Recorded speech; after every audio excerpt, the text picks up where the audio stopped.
अस्सलामुअलैकुम वरहमतुल्लाहि वबरकातुहू। बच्चे अपनी उर्दू की बुक खोलें, उर्दू की ये वाली किताब और सफ़ा नंबर 11।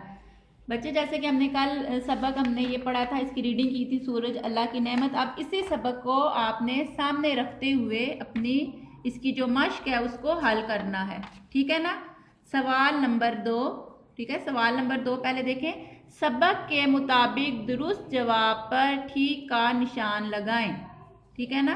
दुरुस्त जवाब पर ठीक का निशान लगाना। हमने अभी पीछे सबक पढ़ा, उसी सबक में से ये सारा हमने हल करना है। नंबर 1 है, उमैर के अब्बा जान मंडी में कारोबार करते हैं, सब्जियों का, फलों का, फूलों का, चाय का। तो उमैर के अब्बा जान मंडी में क्या कारोबार करते हैं, आपने पढ़ा था ना, किस चीज़ का कारोबार करते हैं, फलों का। तो इसके ऊपर हम टिक लगा देंगे, ठीक है।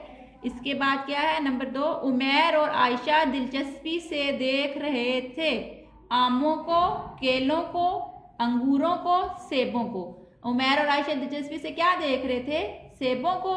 तो ये इधर हम टिक कर देंगे, ठीक है। फिर हमने पढ़ा था इधर के रोशनी का सबसे बड़ा कुदरती जरिया है। रोशनी का सबसे बड़ा कुदरती जरिया क्या है, चांद, सूरज, सितारे या जुगनू। तो रोशनी का सबसे बड़ा कुदरती जरिया क्या है, सूरज है ना, तो हम इसके ऊपर टिक लगा देंगे। फिर नंबर 4 है, सूरज के इतने फायदे हैं कि हम इन्हें क्या नहीं कर सकते, लिख सकते हैं, नहीं लिख सकते, गिन नहीं सकते, गिन सकते हैं, ठीक है ना। सूरज के इतने फायदे हैं कि क्या नहीं कर सकते, हम इन्हें गिन नहीं सकते। तो ये जीम के सामने लिखा हुआ है गिन नहीं सकते, तो यहाँ पे हम टिक कर देंगे। नंबर 5, सूरज रोशनी और गर्मी का बहुत बड़ा है। क्या है, सूरज रोशनी और गर्मी का क्या है, बहुत बड़ा। गेंद है, फुटबॉल है, कुर्रा है या लट्टू है। तो सूरज रोशनी और गर्मी का बहुत बड़ा क्या है, कुर्रा है। तो हम इसके ऊपर इसको टिक कर देंगे, ठीक है। बच्चे सफ़ा आगे करें, पेज नंबर 12, सफ़ा नंबर 12, सवाल नंबर 3। दुरुस्त जवाब पर ठीक और गलत पर क्रॉस का निशान लगाएं। इसी तरह जो हमने सबक वो पढ़ा है उसको देखते हुए जो सबक इसमें से जो लाइन ठीक है, जो जुमला ठीक है, उसके आगे हमने टिक का निशान लगाना है, और जो गलत है उसके आगे क्रॉस। नंबर 1, बारिशें जमीनों और खेतों को सैराब करती हैं। करती हैं ना बारिशें खेतों और जमीनों को सैराब, तो क्या है ये, ठीक है। तो हम यहाँ पर बॉक्स के अंदर क्या लगाएंगे, टिक का निशान। नंबर 2, सूरज की हमारी जिंदगी में कोई अहमियत नहीं है। ये स्टेटमेंट ठीक है, सूरज की कोई अहमियत नहीं है ना अहमियत। तो ये क्या है, लाइन गलत है, तो हम यहाँ क्रॉस लगाएंगे। नंबर 3, सूरज की गर्मी से पहाड़ों की बर्फ पिघलती है। पिघलती है ना पहाड़ों की बर्फ, तो ये क्या है, ठीक है, इसको हमने टिक कर देना है। सूरज आग का गोला नहीं है। सूरज आग का गोला नहीं है, गोला है ना, तो ये क्या है, गलत है। तो इसलिए यहाँ पर हमने क्रॉस लगा देना, ठीक है। आगे सवाल नंबर 4 है, मुनासिब लफ्ज़ लगाकर खाली जगह पुर करें, ठीक है। अब आपने आपकी उसी लेसन में से ये जो हमने सबक पढ़ा है इसी में से ये लाइनें ली गई हैं, इनमें से एक एक लफ्ज़ खाली छोड़ दिया गया है, इसको आपने फिल करना है, ठीक है। और ये जो हिंट्स दिए हुए हैं ना, ये पेपर में नहीं दिए जाएंगे, ये आपने सबक बार बार जब रीडिंग करेंगे आपके ज़हन में बैठ जाएगा, आपको याद हो जाएगा, उसकी मदद से आप इसको खाली जगह पुर करेंगे। हिंट्स पेपर में नहीं दिए जाएंगे। नंबर 1, सेबों की भीनी भीनी डैश फैल गई। तो सेबों की भीनी भीनी क्या फैल गई थी, खुशबू फैल गई थी, ठीक है। क्या फैल गई थी, खुशबू। खेवा को शीन साकिन खुश, बेवा बू। खेवा को शीन साकिन खुश, बेवा बू, खुशबू, ठीक है। सेबों की भीनी भीनी खुशबू फैल गई। सूरज हमारी जिंदगी के लिए बड़ा डैश है। सूरज हमारी जिंदगी के लिए क्या है, बड़ा अहम है, ठीक है। अलिफ हे मीम हम अहम, अलिफ हे मीम साकिन अहम। सूरज हमारी जिंदगी के लिए बड़ा अहम है।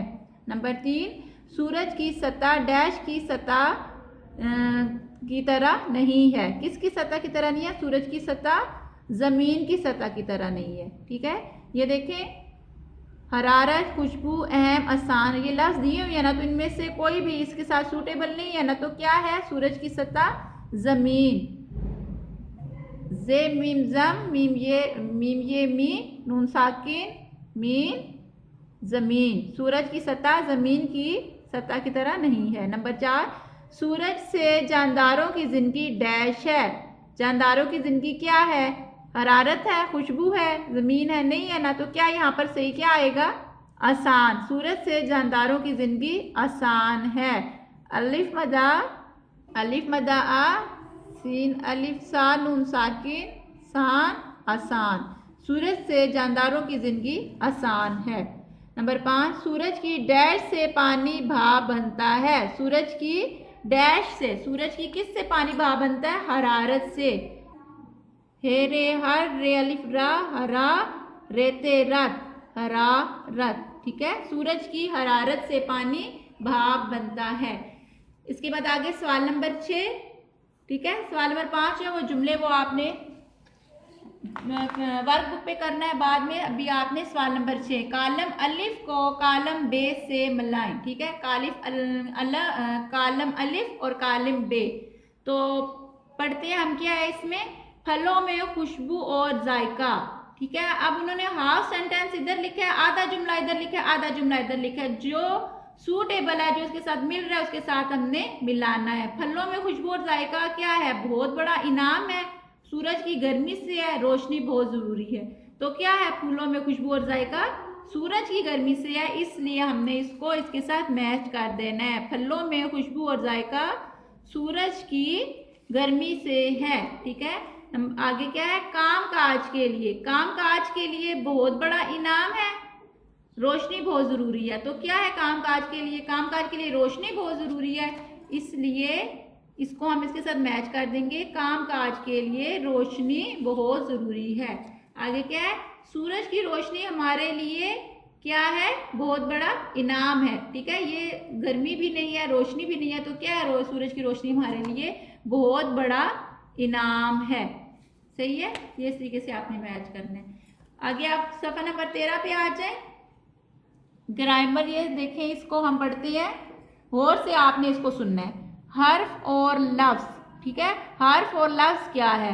हर्फ की जमा हरूफ है और हरूफ से क्या होता है? लफ्ज बनता है। मसलन कुर्सी का लफ्ज, कुर्सी एक क्या है? हर्फ है। कुर्सी जो है क्या है? लफ्ज है। ठीक है, कुर्सी का लफ्ज है, उसमें कौन कौन से हरूफ शामिल हैं? क्याफ, रे, सीन, जे। ठीक है, यानी कि जो कुर्सी का जो लफ्ज है वो इन हरूफ से मिलकर बनना है, क्याफ, रे, सीन, जे।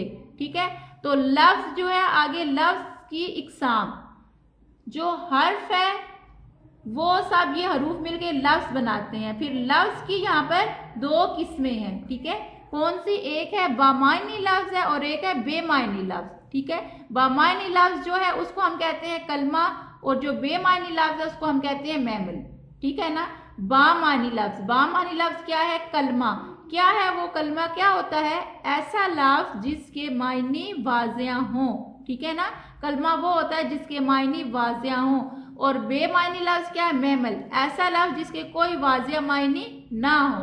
ठीक है ना, जैसे कि रोटी है। ठीक है, एक वो क्या है? वो कलमा है, हमें पता चल रहा है ना, रोटी है, रोटी हम खाते हैं, रोटी के साथ हम लगा देते हैं वोटी, रोटी वोटी। रोटी का तो मतलब है कलमा। ठीक है, उसके मायने भी वाज़िया हो रहे हैं, लेकिन वोटी क्या है? अगर हम कहेंगे वोटी खाओ तो इसका तो कोई मतलब नहीं है ना, तो ये क्या है? मैमिल है। ठीक है, इसी तरीके से मसलन पानी, वानी, गंदा, मंदा वगैरह। ठीक है ना, इन लफ्जों में पानी और गंदा जो है वो क्या है? कलमा है, जबकि वानी और मंदा वो क्या है? मैमल है। क्योंकि पानी और गंदा का तो मतलब हमें समझ आ रहा है, इसका मतलब वाजिया है, मायनी वाजिया है, लेकिन वानी और मंदा का कोई मतलब नहीं है, तो ये क्या है? मैमल है। इसको सामने रख के आपने ये जो सवाल नंबर 8 है इसको अब हल करना है। कैसे हल करना है? देखें, मुनज्जा ज़ेल अल्फाज में से कलमा और महमल को अलग अलग लिखें, अलग अलग करें। ठीक है, ये उन्होंने लफ्ज दिए हुए हैं, हमने उनमें से कलमा और महमल को अलग अलग करके अलग अलग करके लिखना है। पहला लफ्ज क्या है? काम वाम, काम वाम। अब काम भी कोई काम करो। ठीक है, कलमा है ना, मायने वाजिया हो रहा है ना, तो ये क्या है? कलमा है, तो हम इसको यहाँ पर लिखेंगे काफ अलिफ काम मीम साकिन काम। ठीक है, इसका कोई मायने वाजिया हो रहा है, और वाम इसका कोई मायने नहीं है, तो इसको हम मैमल वाली जगह पे लिखेंगे कि इसका कोई मतलब वाजिया नहीं हो रहा, ऐसे। ठीक है, फिर है बात वात, बात, बात करो, आओ बात करें, इसका तो कोई मतलब नज़र आ रहा है हमें बात, तो ये कलमा है बात, और वात का कोई मायने वाजिया नहीं हो रहा, इसलिए ये क्या है, मैमल है। ठीक है, इसी तरीके से आगे है खाना वाना, आओ खाना खाएं, खाना खा लो, तो खाना इसका तो मतलब वाजिया हो रहा है, तो ये क्या है, ये कलमा है खाना, और वाना जो है इसका कोई मतलब नहीं वाजिया हो रहा, तो इसको हम इस लाइन में मैमल के सामने लिखेंगे वाना। ठीक है ना, समझ आ गया। अब आप अपने सबक की रीडिंग करेंगे ना, तो आपको ये सारा सबक, ये जो हमने फिल इन द ब्लैंक्स किए हैं, कॉलम मैच किया, ये चूज टिक क्रॉस किए हैं, तो आपको ये आसानी से आ जाएगा। इसलिए अपने सबक को बार बार रीडिंग करें और फिर अपनी एक्सरसाइज हल करें। ठीक है, अल्लाह हाफिज़।